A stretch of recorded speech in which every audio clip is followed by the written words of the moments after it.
তো আমি আর আমার বন্ধু বাইকে যাচ্ছি, পাশে স্কুটিতে একটা মেয়েটার স্কুটি স্ট্যান্ডটা নামানো ছিল, মেয়েটা খেয়াল করে নাই। এটা দেখে আমার বন্ধু এক্সাইটেড হয়ে গেছে, চিৎকার দিয়ে বলছে আপু স্ট্যান্ড স্ট্যান্ড। আপু শুনে নাই, ও আরও জোরে চিৎকার দিয়ে বলতেছে আপু স্ট্যান্ড স্ট্যান্ড আপু স্ট্যান্ড। ওর চিৎকার শুনে আপু ভয় পেয়ে ওনার স্কুটির উপর দাঁড়ায় গেছে।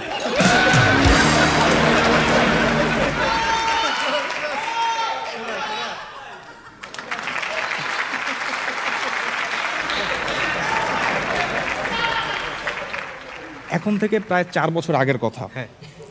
আমি আর আমার গার্লফ্রেন্ড মির্জাপুর নামের একটা টিভি সিরিজ দেখতেছিলাম। হঠাৎ আমার গার্লফ্রেন্ড আমাকে খুব সিরিয়াসলি জিজ্ঞেস করছে, আচ্ছা আফনান, এরকম একটা ফালতু বদমাইশ বেয়াদব জঘন্য দুষ্ট ছেলে তোমার বন্ধু কীভাবে হয়েছে?